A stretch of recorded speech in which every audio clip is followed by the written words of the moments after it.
everything intertwines, especially mental health and things that are happening for other reasons like trauma or schizophrenia or something like that. And so certainly ABA can help, but they would not, definitely may not even be the primary service that is being delivered. Yeah, and they would have to work together to be effective in those conditions. Yeah, does that help with what you were asking? I think so, thank you. Okay, yeah. Okay, functions of behavior. So there are 4 basic functions of behavior to make everything really simple. We can always classify most behavior into one of these 4 functions. We talk about attention-seeking behavior all the time in the world, right? Or he doesn't want to do what I'm asking him to do. That's a function of behavior. So attention is one of the functions of behavior. Escape or avoidance is one of the functions of behavior. And escape just means, I don't want to do what you're telling me to do, so I'm going to do this, then I don't have to do it. You wanted me to sit down in my chair, so I'm going to lay on the floor, and then I don't have to sit in my chair. Avoidance is, it hasn't happened yet, but the person is predicting that it's going to happen because of whatever reason, and they engage in the behavior before the antecedent happens. So the person knows that gym class is coming, and they lay on the floor in the corner because gym class is happening in 5 minutes, and then when gym class happens, they don't have to go to gym class. I use the alarm as an everyday example. So escape is your alarm goes off, you hit snooze, the alarm is gone. That's escape. I didn't want to listen to the alarm, it's aversive to me, so I'm going to turn it off, make it go away. I wake up 2 minutes before the alarm goes off, I turn it off. It never goes off then. That's avoidance. Everyday example is easy to kind of look at it in your mind. Tangibles, that's access to something. The kid in the grocery store, he wanted the sweeties, and his word, he wanted the candy. So he engaged in all of those behaviors to get the candy because he was told he couldn't have the candy. So in the end, if he got the candy, the next time they come, that dad's gonna have a bigger problem on his hands. So that's access to something, getting something. Come inside from outdoors, it's time to go to bed. Scream and cry, okay, you can have 5 more minutes. That's access to something. They get something out of doing it that's tangible. Sensory stimulation or repetitive behavior. This is something that's happening for what we don't necessarily understand for that person. Rocking, hand flapping, shaking things in front of their eyes. We're talking about classic autism characteristics here. We all engage in this behavior. Shaking something when you have your legs crossed, bouncing your foot. We all engage in repetitive behavior. We know how to, most often anyway, we know how to start and stop it depending on what's going on. You'll hear somebody in a meeting clicking their pen over and over and over again, but then they realize that somebody heard them and they stop. The issue with behavior when it comes to a concerning behavior is oftentimes that self-regulation or that self-management skill is not there, or the awareness of when things should happen, when not should happen, aren't there, and so then they don't do it, or they don't know how to turn it on and off. So repetitive behavior or sensory stimulation oftentimes happens when no one's around. You could put the child into a blank room and that behavior will still happen. And it can be all sorts of types of behaviors. I had a person who was putting their foot up on their chair at school and picking the inside of their shoe out and eating it. Little tiny minuscule. We tried to replace it, we tried to make it incomplete. We could not stop. So some of it was related to some sort of sensory input. She also would pick stuff on the bottom of her shoe and eat it. You couldn't even see what she was picking off. It wasn't like she was picking a blade of grass. You couldn't see it. But it was doing something for her. It doesn't make sense to me, but it makes sense to her. So that would be something that's sensory stimulation. Those are the 4 basic categories. I'm going to skip a little bit of this because we're running out of time. I gave some examples, so if we have some time at the end, we'll have you guys talk about stuff a little bit. So strategies. I have to keep the data part up because I get tingles when we talk about data, and data runs the world. If you can look at something, you know what's happening, you know whether it's going up or down, you will know if you're making the best decisions, but it's not always ideal, nor is it easy. So I thought about deleting it, I was like, no, I just can't. So, it's just not possible for me. So, but you don't know if something's working if you don't take data. So that's the takeaway point from that. You always want to reinforce the behavior that you want, not what you don't want. So as humans, we tend to pay a lot of attention to the bad things. Whether we have to because it's dangerous, which again, you have to in certain circumstances, or whether it's just because everything was really quiet at your house and now all of a sudden your son is beating your daughter and you have to go intervene. Well then, okay, everything's calm again, so we walk away again. Oh wait, they're beating each other again, I drop back in. So that's a really good example of intervening on the behavior, but never reinforcing what you want, never replacing that. So that's a big thing. I see this all over the place. Schools are huge. They reinforce inappropriate behavior, they intervene on inappropriate behavior, but they never ever reinforce when that child is doing something they're supposed to be doing. I'm not saying that's across the board, I'm just saying I see it a lot. And it's amazing. I presented data to people about, hey, so 20 times you presented this kid with reinforcement or some level of intervention for them doing this, 0 times. Did you tell them 50% of the time this kid was doing the right thing and he never once got, you know, something, reinforcement, no matter what it is, for doing the right thing. So that's just a general takeaway. Reinforcement. Reinforcement, remember, when you talk about reinforcement, this is something that should increase behavior. If it's not increasing behavior, it's not a reinforcer for that person. And I'm going to speak very quickly about these kinds of things, but the reinforcement should always immediately follow the behavior if the person can't have delayed reinforcement. Reinforcers are different for everybody. I talk about reinforcers, it's a technical term in ABA, but you all have them. Somebody stopped at Starbucks today, somebody stopped at Big B today, all of those things are reinforcers for something. Maybe you're reinforcing yourself for having to listen to me for 2 hours. I don't know. The candy on the table, reinforcement because you had to listen to me for 2 hours. Like, no, granted, it was willing. You guys had to sign up, so. But all of those things, we self-reinforce all the time. You could tell me right now what your reinforcers are. What is it that you do to reinforce yourself on a bad day, to make yourself feel better? All of those things, we all have them, but everybody's is different. I don't go to Big B anymore, I don't like it anymore. I don't know why, I go to Starbucks. Different. Somebody might be like, no, hands down, I hate Starbucks, I love Big B, for whatever reason. So, everybody's reinforcers are different, and they change all the time. I used to love Big B, now I like Starbucks more. A month ago I liked Big B. So, it changes all the time.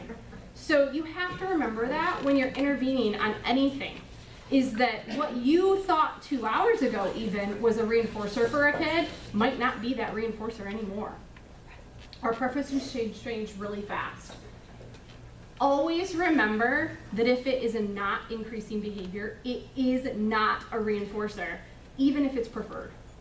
I like Starbucks, but if you try to deliver it to me for a behavior, it might not change my behavior. I'm gonna be like, yeah, I'm good. I already had 2 cups of coffee today. So I'm not doing what you've asked me to do.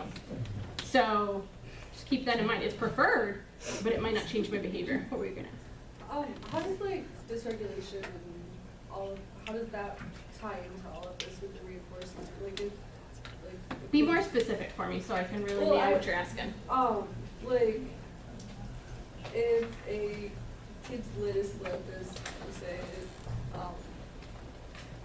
then the immediateness of certain punishments or things aren't always going to be appropriate kind of thing. Like, sometimes it takes some like processing later after they're more regulated to kind of. Oh, I mean, yes. To try to get them to a regulated place before you have any sort of a. Yeah, so yeah, you're speaking my language. Okay, so yes, you are talking about intervention on a behavior, which is the functions of behavior. So when you look at that person, you have to find out why that behavior is happening. You're calling it unregulation. I don't know what that looks like. So, but that's okay. We can talk about unregulation. So the child is dysregulated. But the intervention, if that behavior is not changing, that behavior is not going down, I would suspect that that's a behavior that you guys don't want, right? It's something that needs to go away or at least be minimized. What's happening when that behavior occurs is what's keeping that behavior going. So that's just general statement. It always is how you deal with it as to why a behavior happens. And that's just behavior. That's not how we interact with the behavior is why that behavior keeps going.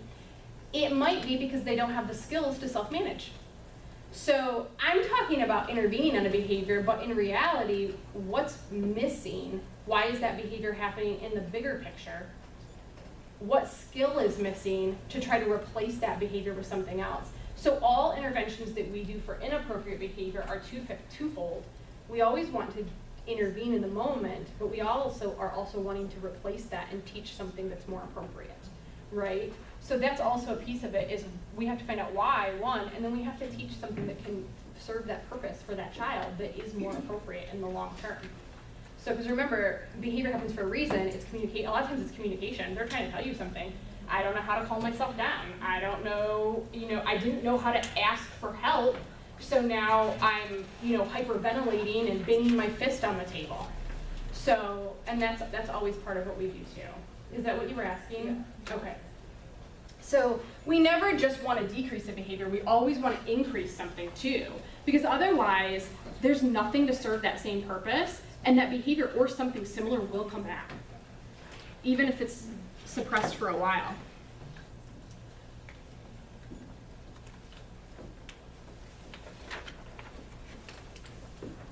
So then extincting a behavior, are we managing and mitigating the behavior? Is there actually truly extincting a negative behavior?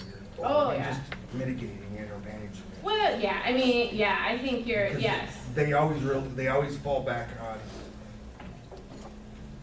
on their, now I'm talking nature versus nurture. Yeah, so that's why. Using extinction and actually getting rid of a behavior and actually getting it to near zero levels or zero levels, if you haven't replaced that behavior with something else, then eventually, once those same conditions are in place again, and especially once your intervention is gone, yes, eventually either that behavior or something that serves the same purpose that's different will come back. That's what I was. Yep. As long as that need is still there, because it's fulfilling a need, it's a purpose for negative the person. or positive. Yeah. Yep. Yeah, in our view, everybody's view of negative or positive is different. So, yeah. Okay, so I'm harping a lot on reinforcement, but the biggest thing is that you want to think about how often that reinforcement is given. In the general world, we like to give reinforcement as long apart as possible because it's effort, and we don't feel like this person who's engaging in this behavior that we don't want should receive whatever it is more frequently. It's just the way we think as humans. But I've had to deliver reinforcement to a kid every 2 seconds. That's not realistic in all settings. Don't get me wrong. I'm just using it as an example. It's not. But if you have a person that what happens in between having to wait for that reinforcement, and remember, reinforcement reinforces what came right before it. So if the child asks for help, let's go back to what I used with you. The person asks for help, you're replacing that behavior. The child was unregulated and engaging in certain behaviors because they didn't know how to ask for help. That was their way to ask for help. We've taught them now to ask for help. So, but we only are delivering the reinforcer for asking for help. We're delivering it 10 minutes after, or even 2 minutes after they asked for help. Well, what came right before you giving that reinforcer, whatever it is, whether it's praise, or whether it's something tangible, whether it's access to some sort of activity, whatever it might be that serves that purpose for that person, whatever came right before it is what was reinforced. So if that person stood up, you reinforced standing up. If that person threw their pencil, you reinforced throwing the pencil. So if it doesn't come immediately after, within a reasonable period of time, a couple of seconds, we say 3 to 5 seconds is ideal. then, which is, again, that's not the perfect world, right? Like, I mean, that is the perfect world, but that's not realistic in a lot of settings. So you have to figure out what will be realistic in everything that we do. But that is the reality of reinforcement. If the person cannot link the fact that I asked for help and 15 minutes later I get access to the computer or the iPad, and that person is not able to say yes, so I'll continue to ask for help because I got this, then it's not gonna work. So immediacy is really, really big. It also, you have to think about preferences for size and what you're asking the person to do. So if I said, balance your checkbook, does anybody still do that anymore? Balance your checkbook and I'll give you a piece of candy, I'm gonna look at you and go, no, sorry, that is not big enough. If I say, balance your checkbook and I'll give you this bag of candy, I'm gonna be like, yep, in. So this is a whole lot more weight for me than it would be for one piece of candy for how effortful the thing is that you're asking me to do. So keep that in mind too, because if somebody wanted to hand me something very small and it didn't do anything for me, even though it's a preference or it could be a reinforcer, that is a big deal too. We already talked about all this.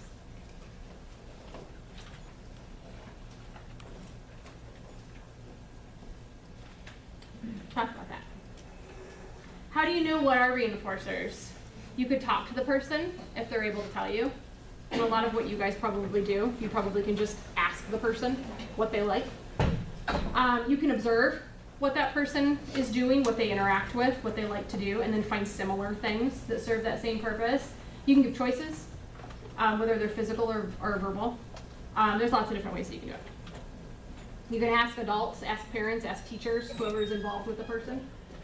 That's the same thing. That's just more detailed. You can read through all these and let me know if you have questions about some of them. We just are running out of time. Reinforcement side effects. Never thought you would know that there's side effects to reinforcement. Reinforcement isn't the real world. We all get reinforced through the environment or we reinforce ourselves. So we have to teach the people that we're working with to do that eventually. Because so what we do is a lot of times we use contrived reinforcers for kids. Well, the world doesn't spew out a toy every time I raise my hand. It doesn't happen. So I have to teach that kid to be able to raise their hand and know that they're doing the right thing in that circumstance, because I raise my hand and I don't get anything out of it except for somebody might call on me. So that's a very intrinsic reward that a lot of the kids or the people that we work with don't necessarily have that ability. So there's a much bigger picture to some of reinforcement, and that's a side effect. Because when you use those kinds of things, you have to keep in mind that that behavior needs to be sustained by something other than somebody delivering a reinforcer all the time. And that needs to be part of the bigger picture, which I don't think it always is, especially with what we do.